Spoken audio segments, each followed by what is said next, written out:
Hello everyone and welcome back to Let's Play Kirby Superstar Ultra. In the last part I finished off the arena, helper to hero, and showed off all the minigames, and now it's time for the final mode in the game, the True Arena. The last battle without a doubt. Beat 10 tough foes, including the final 4. And notably, you can still access the original arena on this screen if you want to. Also, if you have the True Arena unlocked, the bulletin board screen's theme changes to a remix of Green Greens, I think, and it's kinda good. Let's get this last party started off with a bang.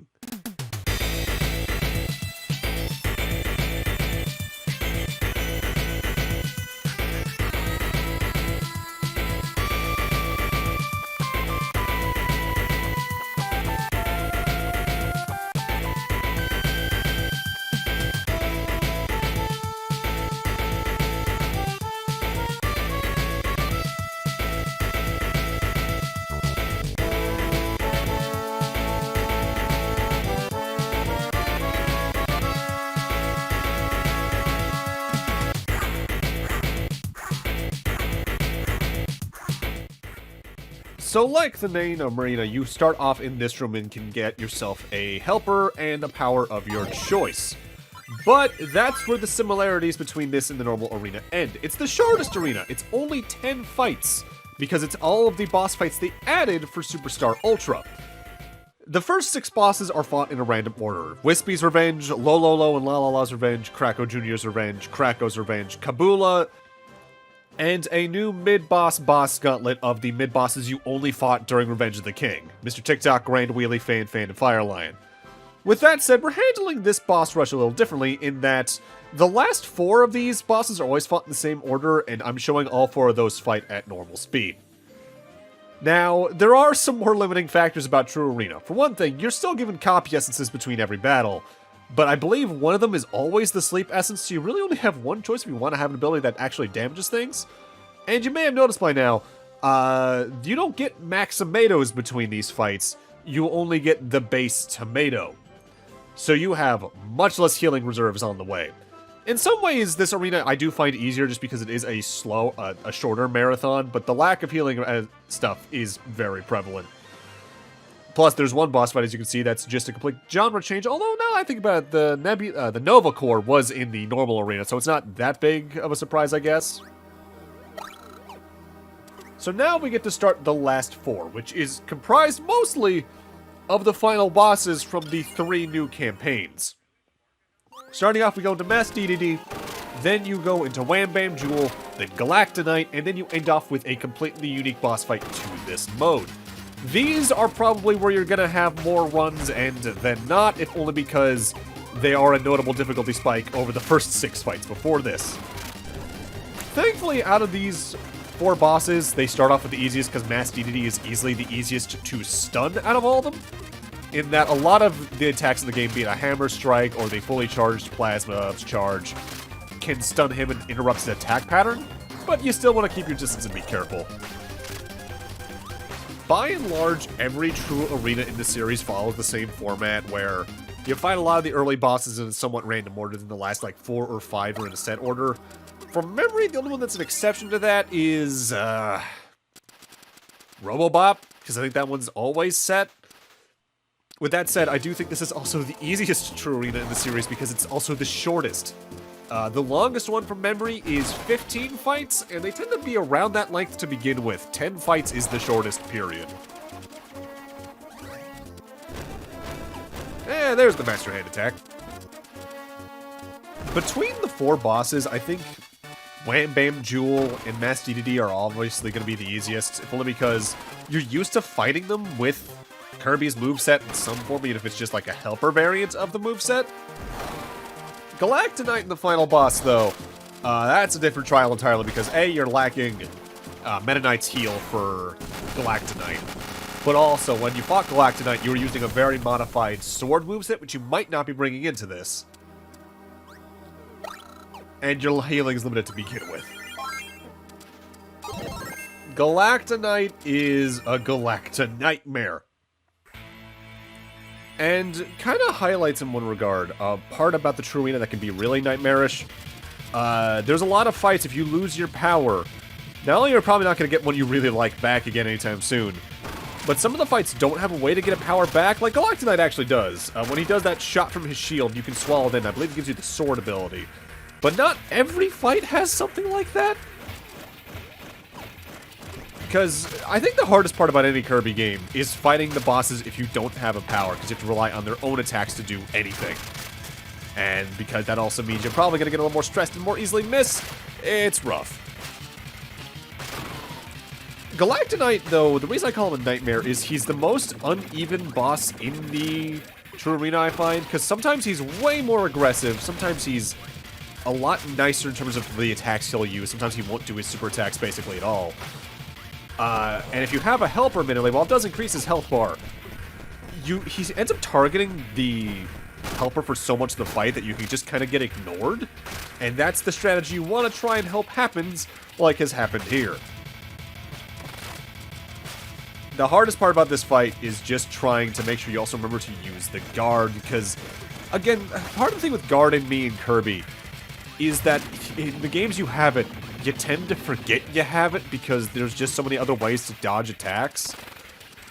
And that might be a problem. I wish maybe Kirby got actively more defense buffs, or you could actively get, like, say you have a mechanic like, I forget what games had this off the top of my head, but sort of like a parry indicator, like a shine on the attack, so you know, oh wait, I remember I can guard that to reduce damage. That could help a little more, but eh.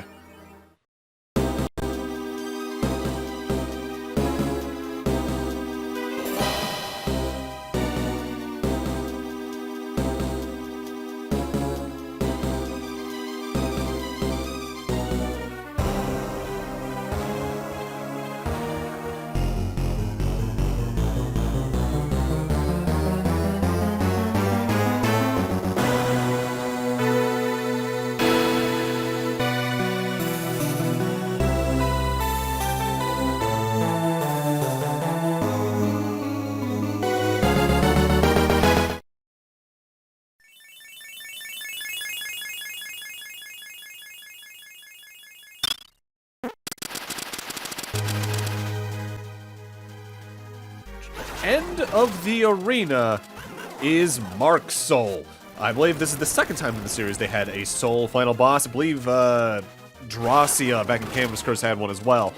Mark's Soul is, by and large, just a more aggressive variant of Mark's, but he does have a few new attacks, and the attacks he has, he makes them work a little differently.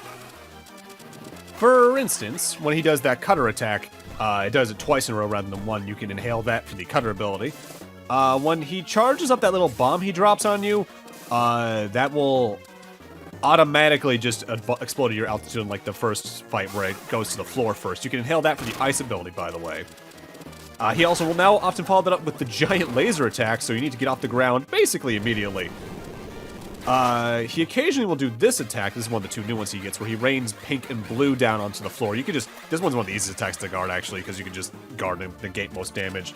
He has a similar attack where he'll split in half, and two giant, half the screen tall, beams of energy will explode left and right, and it's hard to remember which one goes where. I know the pink one moves first, but I don't think the pink's always on the top, but it often is. When he does the seed attack, he drops, I think, two more of them. They are much wider, and I think if you hit the roses on them, you take more damage. When he tracks you from underground, he's a lot more precise with that, and I think when he explodes out of it, it's the hardest attack to dodge, period, because he takes about half the screen up.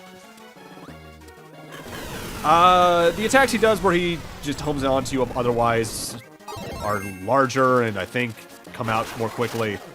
And his black hole attack is even more devastating than it used to be, because it does more damage. It has a wider range it can suck you in from, and he uses it a lot more often. This attack is hard. A fight is hard, but I do think it is the easiest of the Soul final bosses, if only because there's less in front of him than what there is for the other Soul bosses. Like I said, the longest true arena is 15 fights. It has 5 extra fights with about the same amount of resources, if not a little more in some cases, than you did here. So you're likely just going to have a lot more health going into this than you would, say, like the final boss of the Return to Dreamland True Arena, or the Jumble Deluxe True Arena, for instance. It's hard, but it's very doable, I find, as a task compared to some of the other ones. And good, because you ultimately don't get much for doing this in a regard, but it feels like a climactic ending. And I want to say at some point, Sakurai said they wanted to make Mark's creepier in the original release than they ended up doing, and I'm wondering if any of that bled into Mark's soul. I'm not sure why they ended up going away from that idea in the original game. Either Nintendo said no, or they said they were going too hard to begin with. It's been a little bit. I think he talked about it in one of the character reveals for Smash or something. It's been a little bit. At the end of the day, though, Mark's soul is hard. He's the hardest thing in the game, but that's not really saying much because at the end of the day, Superstar's not a very hard game. Okay, and there we go. That's game.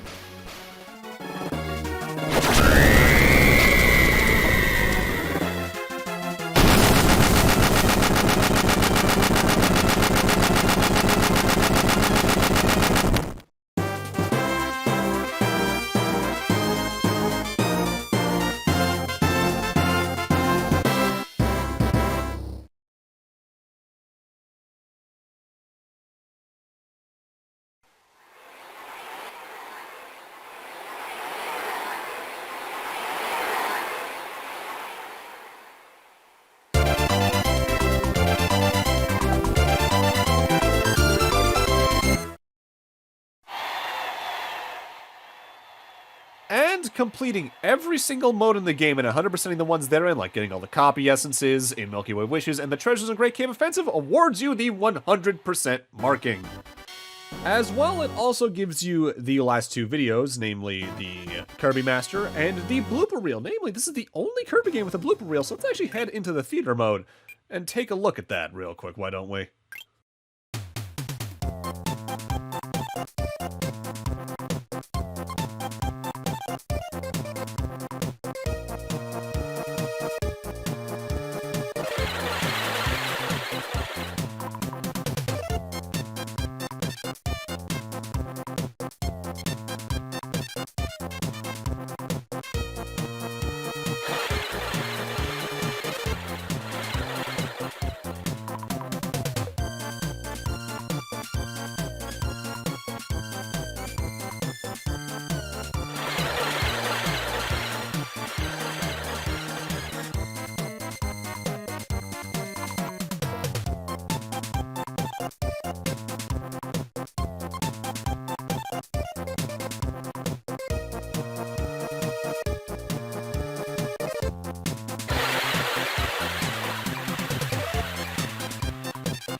That's Kirby Superstar Ultra in more or less its entirety. Yeah, I didn't do every version of Helper to Hero, but like I said, you more or less only get a ribbon on the bulletin board for doing that, although I forgot to mention one thing last part, actually, I believe. There is one other thing you unlock for doing every version of Helper to Hero. You unlock what's known as Movie 00 in the theater mode, which is all of the cutscenes from the original Kirby Superstar, so the Super Nintendo cutscenes, essentially. Is that worth it? God, no. Kirby Superstar Ultra, I think, is the better version of Kirby Superstar, if only because, while some of it's harder to talk over, the new content there, I think, is a worthwhile challenge that the game's otherwise lacking. Revenge of the King has a nice difficulty curve to it. Revenge of Meta-Knight's a nice little power trip. And the final arenas, I think, do enough differently that it's worth going after. With that said, I can still say if you're trying to play a good Kirby game, the original Kirby Superstar is still very good. The main reason I prefer Ultra at the end of the day is because I prefer the screen ratio and visual aspect of it. Because the original Kirby Superstar, I love some of the stuff it's got going on, but sometimes I just don't like how big Kirby's sprite is on that screen, or how the screen ratio looks to begin with. It's very much a GBA kind of screen crunch kind of deal, but on the Super Nintendo, which I just find bizarre. My biggest problem with Superstar as a whole, though, the mini-campaign omnibus format works for the reasons they intended it to, but I think it makes the game overall lack focus. I would rather have slightly longer games of each of these mini-campaigns mechanically than any of the smaller versions that we end up having in the main game, if that makes any sense.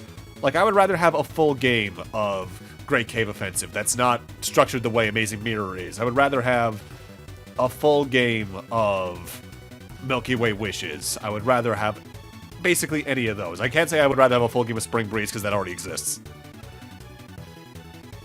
At the end of the day, I think basically every other Kirby game, because of this, has more of a defined identity to itself, because they're more consistent. Like, you look at Dreamland 2, you go, okay, that's where you need to look for those rainbow drops, it's where the animal buddies are. Dreamland 3's got the painterly aesthetic and the Heart Star mechanics.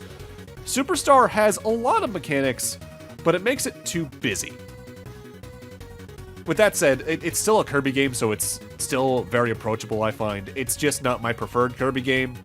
For a while it was there on the DS, but nowadays I'd rather go back to Nightmare in Dreamland, rather. The same engine, just about. Squeak Squad, or even Dreamland 2. With that said, it's still worthwhile if you want to play it. The original Superstar, I think, is still on the Virtual Consoles, even though you can't get anything on those anymore officially. And I want to say it's on the Nintendo Switch Online. If you want to play Ultra, though, you're kind of out of luck because it's only on the DS, and if it's like other things on the DS, copies are getting pricey nowadays. But with that, I'm going to need to end this off here. Thank you guys for watching, have a great night, take care, and I'll see you guys next Let's Play, whatever that may be. See you guys then.